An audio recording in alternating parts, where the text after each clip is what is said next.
I see posts every day on my feeds from somebody who is dealing with pain or chronic illness. And some of these people are not very old at all, but they have markers that they're unhealthy.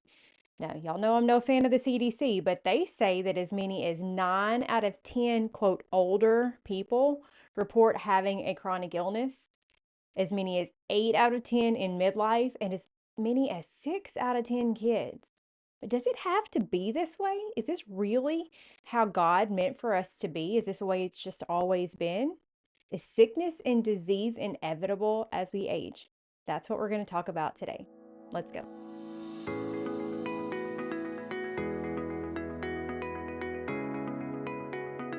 Y'all, it's review time, but you're not going to believe this. I've made it through all the reviews. Now, I say that, but I don't think I ever started on number one, but I don't have time to go back and see where I started and then read the old ones.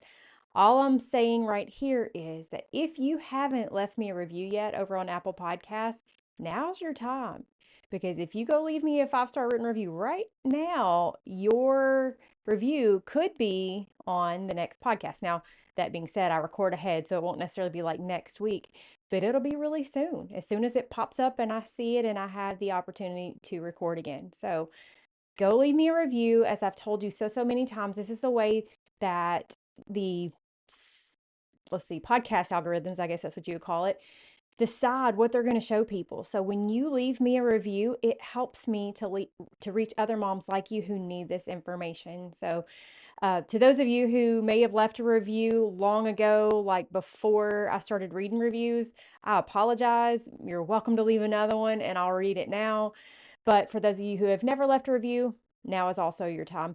If you don't have Apple Podcasts, you can always leave me comments or things like that on YouTube. It helps me in the very same way over there. Or you can shoot me an email or whatever it may be. Okay. It just helps encourage me so much. And like I said, this is just the way that the internet world out there decides how it's going to show new people content. And it's how I find new mamas like you who need this information. So go leave me a review. Enough about enough about that.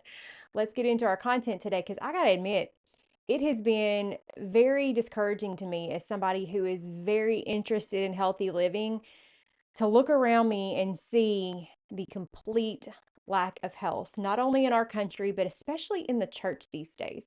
I don't know if I mentioned, but a couple of weeks ago, I was at the annual conference that we always go to in Sevierville, Tennessee, which is made up of, I think there was almost 5,000, maybe a little bit more than 5,000 Christians that were there. And as I looked around, I mean, it is just a picture of poor health, sadly. And it's very discouraging because it tells a lot about how the enemy has gotten into our head and convinced us there's nothing we can do. Honestly, the way I see health is similar to how I wish that people wanted to know and obey the truth that we find in God's word, but they just don't. Like, the information is there, but people just don't want to embrace it. And we also know the truth about health, just like we know the truth about salvation in God's word. We can know the truth about health and the truth about how our bodies work. But people have been conditioned to basically want everything to be easy. We live in a convenience world, so everything's got to be easy. They don't want to make the healthy choices. They want to do what feels good in the moment and then get a pill to fix it later or just deal with it later. But how often does later even come? It's always later, right? It seems that most people just don't even make the connection between their lifestyle choices and their health outcomes. And they just think that sickness is just what comes. Like, we're just eventually going to get sick. They don't make the connection that that might not necessarily be true. People comment all the time about their aches and pains and difficulties. And then in the same breath, they write about indulging in sweets or any number of other things that are known to be unhealthy. And yet, in the same post, I'll see people saying how difficult of a time that they're having. Sorry, there's a fly in here. If you're watching on YouTube, you just saw that. I apologize. But they write about their aches and their pains while writing about the things that they're doing to increase those aches and pains. they don't acknowledge that one exacerbates, if not just flat out causes, the other. Now, I don't want this episode to be negative. I just wanted to briefly show the problem that we have. But honestly, I don't think I have to go into too much detail because you already know the problem. You see it all around you too. You might even see it in the mirror if you're honest. Maybe you're realizing that what you've ignored for far too many years is really maybe the result of your choices. And maybe you're here because you're ready to make a change. Maybe you just really don't know how. So instead of dwelling on what we see around us and just kind of lamenting of all the bad things, let's instead take a different approach today. Let's look at it this way. Is sickness inevitable? Is it just something that's going to happen? Are we always going to get sicker as we get older? I think you know the answer to that. Now, you may have convinced yourself that those things are true, that sickness is inevitable and we are going to get sick. But if you just look around you in your life, I know that there are people around you who are much older and yet they're not sick, right? So obviously it's not inevitable, because if it was inevitable, everybody would be sick. And while maybe most people are, not everyone is. And I bet if you look at some of those people who aren't, you can identify some patterns that may indicate why they are the ones that are healthy. Now, let me say what this is not about. This is not about whether we can live forever, because of course we can't. We are all terminal. We all have a date with physical death, and none of us know exactly what day that'll happen, right? We know that. I'm not here trying to tell you that if you do the things that we talk about here, that you're going to live forever. Of course you're not. But what I am telling you is that in those days that God gives you here on this earth, you don't necessarily have to be miserable. And there's a lot of stuff that you can do that will improve the quality of your days here and thereby make it more easy for you to serve the Lord the way that He has asked you to do. And that's why the fact that we know that we have a date with death, that's why we have to be sure that we're ready.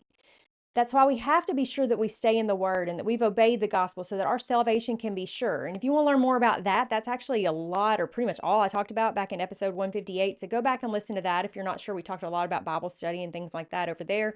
You can go check that out. That's not what this episode is about. But I just want to acknowledge, I don't want anybody to say, oh, she thinks you're going to live forever if you eat well and take care of yourself. No, I don't think that at all. But I do think that God did not mean for us to be here sick.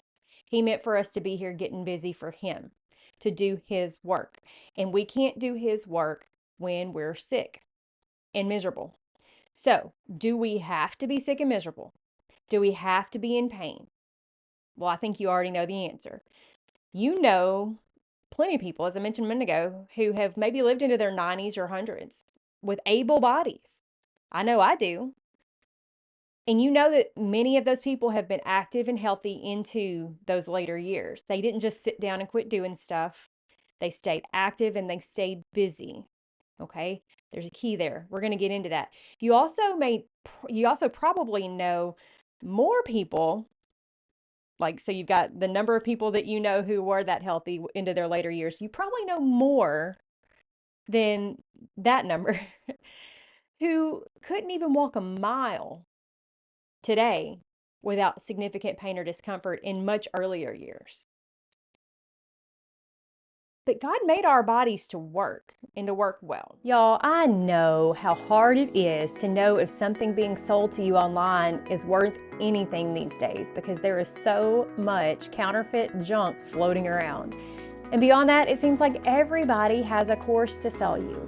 So I want to help you make an informed decision about your childbirth education the same way I want you to make informed decisions about everything in your maternity care.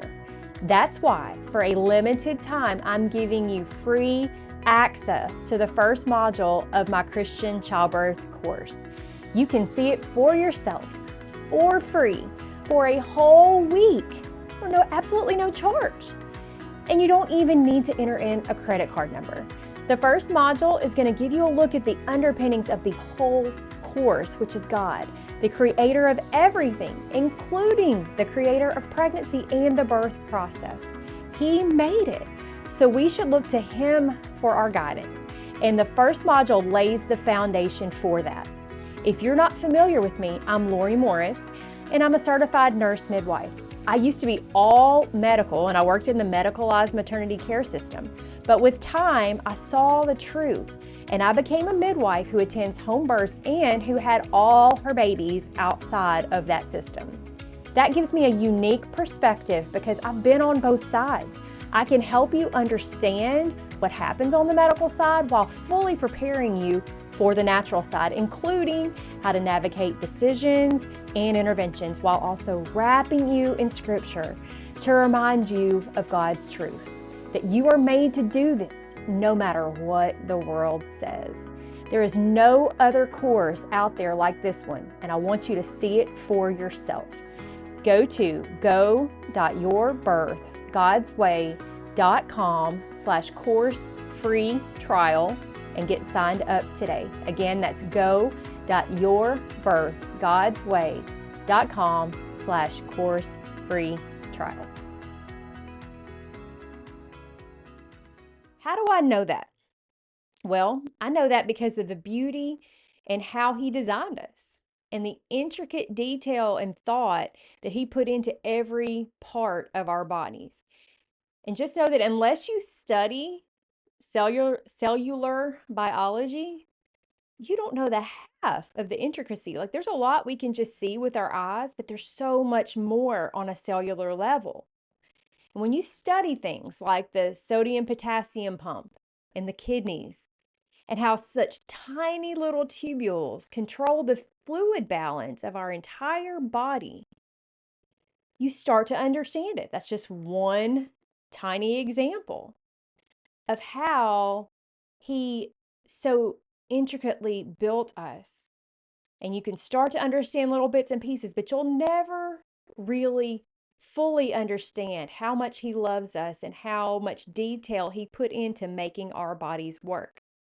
When you study things like the amount of development that has to happen for a baby to ever go from two little cells from two different people into an entire human being made of all the different organs and cells, and you realize that that same level of microscopic control is going on in those people who are tiny babies and in us who are big people. Those tiny details God has put into all of us from our earliest days in our mother's womb to wherever we are now. And just because they're not working well for you now doesn't mean that's because that's how they were designed to work. Oftentimes it's through our choices, maybe not always, but usually. And there's a lot we can do to get back in line with that. You can know that God made our bodies well just by looking at how He designed them and how perfectly He designed them. And when you cut and you watch when you think about when you get a cut and you watch your body heal. Have you ever done that? Have you ever paid attention? I know I said to my husband the other day, I had scraped my knuckle, still is in the healing process, on the bottom of a swimming pool. Okay, so it's like concrete, and I had scraped my knuckles, and it was kind of pink and a little bit bloody on the first day. Not like bloody, but you know what I mean, had that red look to it. And the next morning it was completely scabbed over. And I said, I wish there was some way that I could have like taped a camera to my hand to record what that process looked like while I was sleeping. Because God made that particular little scrape, it was just the very top layer of my epidermis getting scraped off. He made that to heal itself. And how cool it would be on a microscope level to be able to watch that happen. But we can't. We got to sleep. We got to do stuff, right? But when you think about those healing processes that He built into our being to fix the damage and lay down new cells to replace the damaged ones, and then for the cells that are damaged to get rid of themselves and to be pushed out. And, you know, nothing in your body ever goes to Home Depot or to Lowe's to find new parts to replace the ones that got messed up, right? Our body actually just creates the new parts that we need. That is a glimpse into the beauty of God's design. If you've ever gotten sick and you've truly waited it out, you didn't take medicine, you let your fever do its job. If you've ever just watched that process happen, if you followed your body's cues to get rest and to fast, and you've watched God heal you using the processes that He built into the fabric that is you. Then you start to realize that He meant for us to be well. He knew that things would happen, that we would encounter things in this fallen world that would cause damage or that we would get sick. But He built us to be able to face those insults and to get better. So knowing that, we can know that it is not inevitable that we will have to live a life of sickness. But if we live the way that culture tells us to, then it does become inevitable, because culture works directly against the way God designed us to work. And that's putting it in a nutshell right there. How so?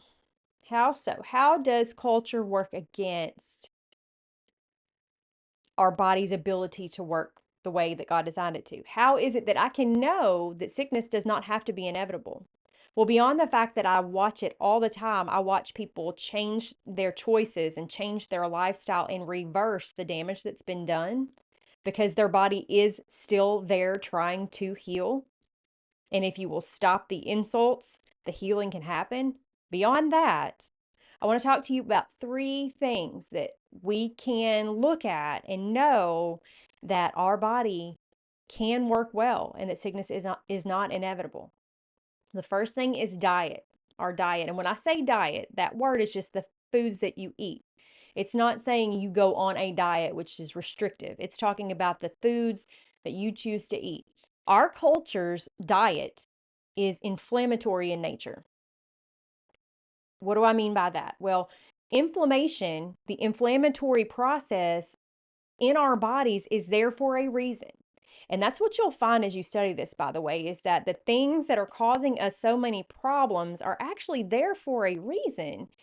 But because of the way that we live, those things are activated all the time and we can't keep it up all the time. They're there to be activated for short bursts of time to fix a problem, and then they go back to sleep, basically. But the way our culture has us living, it keeps these processes activated all the time. So one of those is this inflammatory process. It exists to help the body heal, and that's great. There are hormones that are meant to be present in brief spurts, and they go where they need to do their job. They do their job, and then they stop. They go back down, the levels go back down, and they go back into kind of a more dormant phase. But they are remaining in effect long term when we do things like eat a diet that is inflammatory in nature. It causes this inflammation throughout our bodies day in, day out by the foods that we eat. When inflammation is always present, it's like the body is always on the alert. And eventually that causes downstream effects, and so your body can no longer respond properly to new acute insults, acute meaning like all of a sudden insults. So sickness that does come along is worse because that inflammatory process is worn out. When you eat sugar, that leads to insulin resistance with time, and that leads to more inflammation. When you eat bad fats, that leads to oxidative stress, which leads to inflammation. That's just 2 examples of things that we're doing every day in our culture by the foods that we're eating that are keeping our bodies inflamed so that our inflammatory process is always activated so that other things, other sicknesses, when they creep in, are worse than they would be and sometimes just stick around chronically. But when you eat real food, especially real food that is locally raised and harvested in season as it's in its peak ripeness, then you get your the body gets its fuel that it can use, that it knows how to use, that it recognizes. And this is why you feel better, because your body isn't bogged down trying to figure out what to do with the sludge.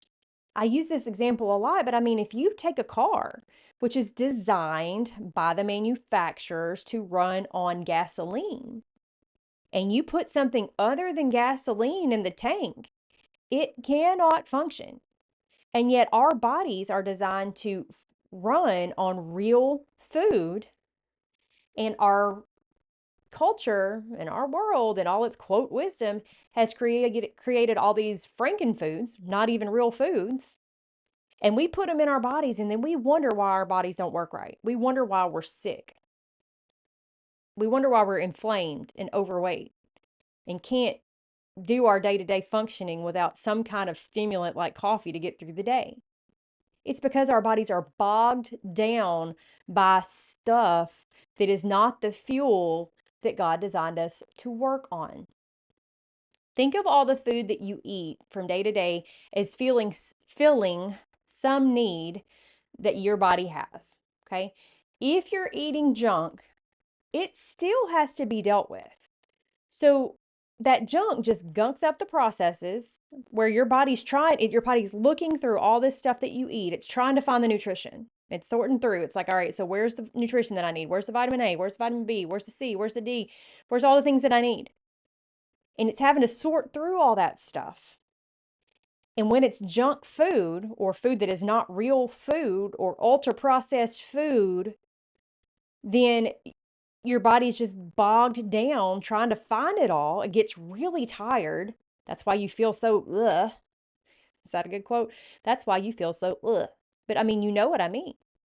You're bogged down. Your system is gunked up by junk. But if you eat good food, then the contents and the nutrition of that food are used by your cells to do the jobs that they need to do the way God designed them to do it, and you feel better. You feel good. One thing I've really noticed, both with my coaching clients and just myself, is that we come to a point where we just kind of like feeling good. And we like it so much, and they like it so much, that they don't want to eat the junk anymore that they used to crave and love. They don't want those foods anymore because they love feeling good so much that they don't want those bad feelings. I actually find myself looking at food that I used to really enjoy,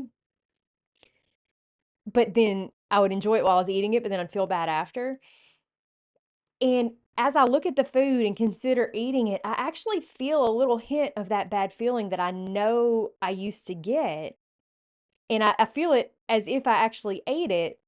And that's enough to make me not want to eat it. For example, I've used this one a lot lately because it just stands out. Cheddar's. If y'all have Cheddar's, it's a restaurant in the South. I don't know if it's everywhere or whatever, but Cheddar's is known for giving you really good portion sizes. And if you go to Cheddar's and you order a chicken fingers meal, you got a pile of chicken fingers, deep fried, crispy, all that. Okay, sounds good on one level, sounds awful on another, and a pile of French fries. And that used to be what I would get every single time I would go there. And now, when I look at that on the menu, I don't go often, but when I go and I look at that on the menu, I feel gross just even looking at it. And now I choose something more like grilled chicken or salmon or something like that, and it is so good. And I get vegetables instead of the French fries that are fried in inflammatory fats, and I feel good when I leave.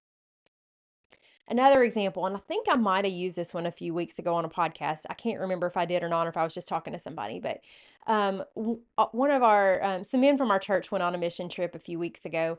And when they got back, one of the things they were afraid of course, when they win, is the thing that everybody tells you to be afraid of, and that's of getting sick when you're in a foreign country. And so they had taken some medicines with them, and they had took them or taken them, whatever the right grammar is. They'd taken them even before they got sick, and that has its own issues, but I won't go into that part. But they didn't get sick. One of them in particular didn't get sick. And then he was giving us a report on how it all went. And he talked about how when he got back home after his first meal, he got sick. And at first he thought, well, maybe he had just brought sickness home and had finally caught up with him. But then he got to thinking, the country that he had been in, most of their ingredients are clean. They're not processed because they don't really have access to those kind of things. And so he had been eating a more clean diet than he was used to. And his first meal back home was pizza. And he felt like garbage. And I told him, I was like, did you make the connection? And what's interesting is he said, yeah. I told him, you don't have to eat like that all the time, right? You can actually eat whole foods. He goes, yeah, but it's so convenient. And that statement made me so sad because if that is not the exact problem, we give up feeling good for convenience. And he saw it happen in his life. And just the span, they were there for like a week and a half, I think. And in a week and a half, his system had gotten cleaned up. And by the time he got home, his normal diet now made him feel bad. What you eat really matters, y'all. You are what you eat. Your body is fueled by what you eat. And your cells are made of and fueled by what you choose to eat. So if you eat junk, your body is fueled by junk and you're made up of junk. And when I say junk, I don't just mean like potato chips and stuff. I mean things that are made from processed foods that are not like how God designed them. So if you are what you eat and you're made up of what you eat, then your health is also built on what you eat. Because if your cells are healthy, you are healthy. And if your cells are fueled well, you are fueled well. Our society is not necessarily overweight with rampant metabolic syndrome because they eat too much. That could be part of it. But really, it's more so that we are overweight and unhealthy because our bodies are bogged down by the wrong fuel, and that leads to processes that causes our bodies to store that junk in excess fat. This is not inevitable. With the right attention and the right support, you can learn to make the right choices that will reverse these processes and will get your body to the point that it functions like God designed it to. All right, that's point number 1 is the diet. Point number 2 is our activity. Our culture predisposes us all to being sedentary. I mean, even as I wrote the outline for this podcast, even as I'm recording it right now, I'm sitting down. We all have desk jobs on computers, and nearly every job out there has some element of sitting down for hours and hours. We spend a lot of time on our rear ends. And the more time we sit on our rears, the harder it is for us to do something else or even want to do something else. Things start to ache more. It's harder to go far if we try to walk. It's harder to get the motivation to even try. And all this stems from the imbalances in our hormones that get more and more off the more we sit still. And I'm not, by the way, when I say hormones, I'm not just talking female hormones that we all think about when we hear the word hormone, like estrogen and progesterone and all that. That's part of it, but I'm talking about more so the hormones that are functioning in our bodies when we are doing the activities that God designed us to do. There's a lot of hormones, more than just the ones that regulate our fertility. You know that lull that you hit in the afternoon that makes you fall asleep and want coffee and things like that? That lull is because your hormones are out of balance. That lull is because your cortisol and your melatonin are so off at night that when you're waking up in the morning, you're backwards in what's high and what's low, and then through the day, like, you crash because you no longer have the hormones active that you need to stay awake and alert. This is what is messed up when you get things backwards and you're inactive, among other things. This all plays together, by the way. The diet, the activity, and the third point, it all plays together. I want you to remember that when God created man and woman, he put them in a garden and he put them there to work it. That was their work, was to work that garden. Someone please point out the verse where he told them to go sit down and rest all the time, or where he put a computer inside of a house inside of that garden, or where he put sedentary work in any of this. No, he put man upright in a garden to do the work that needed to be done. That work, that activity is key for things like an insulin response, for when we eat that food that we just talked about, for our bodies to know what to do with it. That work is key for decreasing inflammation. That work is key for muscle and bone health. That work is key for cardiac health, our hearts. It is the activity, the movement that we do from day to day is key to all of the processes working the way that they should. Okay? And I'm not even talking about like heavy labor. I'm just talking about being mobile, not being sedentary. Did you know that people who walk just 10,000 steps a day live longer because they significantly decrease their risk for sudden death and for things like cardiovascular disease and dementia and so many other things that arise when we are living counter to God's design?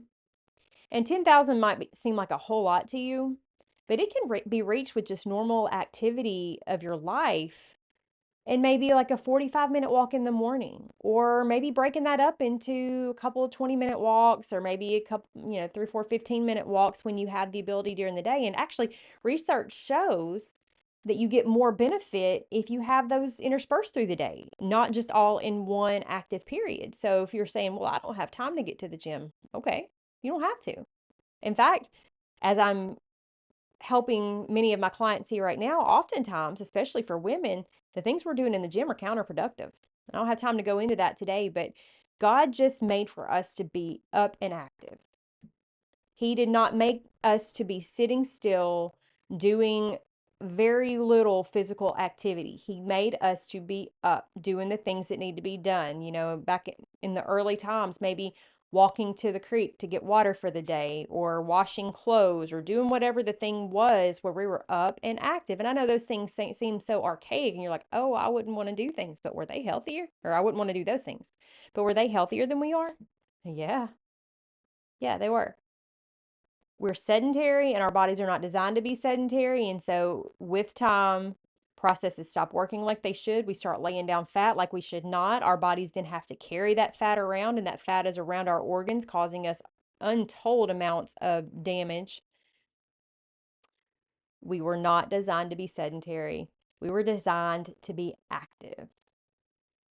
And when we are not, the way that the culture has convinced us that we don't have to be, or the way that culture is designed or has told us that we can be on our butts all day, but then try to find time to go to the gym at maybe 8 or 9 o'clock when your body's really supposed to be toning down, or first thing in the morning, where we're overdoing and we're draining fuel that's not even there yet, because most of us go without even eating first. I mean, there are just so many levels of working against God's design. And then we wonder why 2 o'clock comes and we can't function anymore. These are all things that are out of whack. You like that? That's real professional, right? Out of whack from God's design for how He meant for our bodies to work. And these are all things, by the way, that we work on with my one-on-one coaching clients. We address all of these. We're going to talk about another one next, but it's just about getting back to God's design. It is not inevitable that we have to be sick. When we work with the way that He made us to work, our bodies will work the way He made them to work. Last one we're going to talk about in this episode, because it's getting a little long, is our environment and our light. You read a little bit from scripture here. This is coming from Genesis chapter 1. Genesis chapter 1, verse 14. Then God said, let there be lights in the firmament of the heavens to divide the day from the night, and let them be for signs and seasons and for days and years. And let them be for lights in the firmament of the heavens to give light on the earth. And it was so. Then God made 2 great lights, the greater light to rule the day, and the lesser light to rule the night. He made the stars also. He set them in the firmament of the heavens to give light on earth, and to rule over the day and over the night, and to divide the light from the darkness. And God saw that it was good. God gave us the sun and the moon, and those lights are what He meant for us to have. Those lights are what He meant for us to have, just those. Now, am I implying that electricity and lights are sinful? Well, of course not. He gave man the ability to create these things or to invent these things. But like right now, I have these lights right here that are making this video not quite so dark, right? These lights, if I use these lights at the wrong time, are going to impact my health negatively. I have a computer in front of me. That light is going to negatively impact my health if I'm using it at the wrong times and in the wrong ways. See, he created the sun and the moon, and electricity is, and having electric lights is not, of course, inherently sinful. He created fire also, and fire was used for light in the earliest days. So sometimes people would be up past sundown doing, some things that they could do by candlelight. But those things were few because it wasn't a big bright light. It was a dim light. It wasn't a blue light. It was a nice orangey light. And so their rhythms, their circadian rhythms, were still regulated. So while I'm not saying electricity and electric lights are wrong, what I am saying is that our bodies were made to be ruled by the sun and the moon. And those lights are what should calibrate our circadian rhythm, which is our sleep and wake cycle. Artificial lights impact those rhythms because they send signals to our brain through our eyes at the wrong time that we should be awake. And so the hormones of sleep, like melatonin, aren't released the way that they should and would be if we were allowing our bodies to be ruled by the sleep and wake cycles of the sun and the moon. An example of how quickly this can be fixed and how real this impact comes from my husband, who in the wintertime loves to go camping. He loves to camp in the wintertime.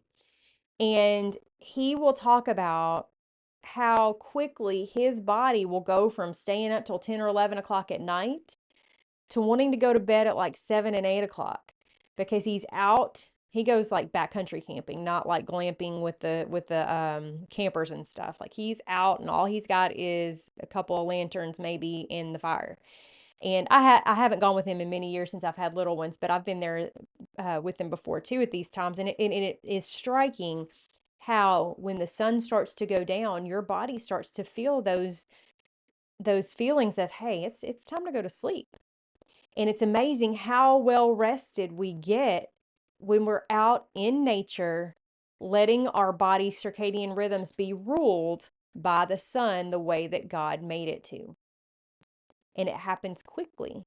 The correction happens quickly. Beyond the impact that the lights are having on our circadian rhythms, we're also messing up our body's immune systems. Because by being inside and letting these electric lights rule our day and our night, we're also not being outside. We're not letting our bodies be exposed to the sun. And so we're not having the levels of vitamin D that God designed our bodies to have. There's two different kinds of vitamin D. One comes from food, one comes from the sun. The type of vitamin D that comes from the sun is the more effective one, and it's actually made by your skin when your skin is exposed to the sun without clothing and without sunscreen. Our society, surprise, surprise, is chronically low in vitamin D, like critically low for some people. But it's not because anything's wrong with our body's ability to make vitamin D. We just live inside all day long. Again, contrary to how God made us to live. Let's talk about all the things that vitamin D are connected to. And then you're going to start to see how this way that we're living now, that society and culture have told us is normal, is working so much against God's way for living. Vitamin D is connected to our moods. It's connected to serotonin and dopamine production and cognitive function, which all impacts our mood. It's connected to our immunity. It's connected to our bone health, our fertility, to follicle maturation, that's your eggs being able to mature, to progesterone production, to endometrial receptivity, that means the ability of the endometrial lining of your uterus to be able to receive a baby if a baby is conceived. It impacts testosterone levels in men. It impacts insulin sensitivity, insulin production. It has anti-inflammatory processes to reverse inflammation that we talked about earlier. It impacts heart health, blood pressure regulation, your risk for heart attack and stroke. It has impacts on metabolic health, like glucose uptake by your cells, meaning the ability of your cells to take in the glucose that it needs to do the processes, to give it to the energy to do the processes it needs to do. Low level of vitamin D is associated with weight gain, fatigue, metabolic syndrome. Vitamin D is connected with cell growth and also cell repair, the ability to fix things when they go wrong. It's connected to detoxification because it supports liver detox pathways. It regulates methylation pathways, which are crucial for detoxification. It reduces the toxic load in your body by reinforcing the gut barrier, keeping those toxins from being able to pass through that barrier. Low vitamin D is associated with fibromyalgia and nervous system imbalance, and this is just some of what vitamin D impacts. So can you see how important it is for our bodies to be exposed to the sun during the day, under that sun that God gave us to rule our days? When I say rule our days, by the way, you know I'm not saying worship the sun or something crazy like that. I'm saying to regulate the time of our day. It is crucial. And God put us in nature, under the sun and the moon, to regulate our bodies to work. But can you see how effective the enemy has been in convincing us to work against God's design? We're told to avoid the sun. We're told that the sun is dangerous and it's killing us. We're told that we should especially avoid the sun when it actually can do us the most good. We're told to slather on sunscreen, and that sunscreen is actually exposing our largest organ of our body, our skin, to toxins, while at the same time crippling our ability to detox from those toxins because we're blocking vitamin D. We're told to keep our skin covered from head to toe at all times. Even makeup has sunscreen in it now, so our faces can't get anything because we're told that if we don't do that, then we're going to have premature aging and we're going to look old. When in reality, the junk in those is causing our bodies to be so overburdened that we're going to look old from using that stuff. But I digress. That's not what this episode's about. God said He created the sun to rule our bodies. The sun is what helps our bodies get the proper amount of rest. It helps our bodies to be healthy. It helps our bodies to feel good and be strong, and so much more. It is not something to be afraid of. And yet our society has convinced us yet again that something God made to be good. And back in Genesis chapter 1, verse, I think 16 or so, right about in there, He said it was good. The enemy is what has told you it's bad. And as a result, we've gotten away from the thing that God gave us in every single day to help regulate so many processes of our body, but we hide ourselves from it. Y'all, there's so much more. This is just 3 things. It's too much for one podcast. But just know that this is actually what coaching is all about. It's about identifying where we've gotten off of God's plan and off of His design, and then identifying the pathway back for you so that your body can get back to working with His design the way that He made it to work. The women who are working with me are having amazing, very fast results. And why is that? Is it me? No, it is not me. It's God. Because see, He's been there wishing that all of us would listen to Him this whole time. Think about back in Acts chapter 8, when the Ethiopian eunuch is reading from Isaiah, but he doesn't understand it, and he needs somebody to help him understand those scriptures. God brings him Philip, and Philip helps him to find salvation in God's truth. But Philip was just making himself available for God to use him. He was not God. He was not doing the saving. God was. But Philip was available. And Philip was the one that just helped him to kind of figure it all out. God is the one who heals, And He's the one that has the answers.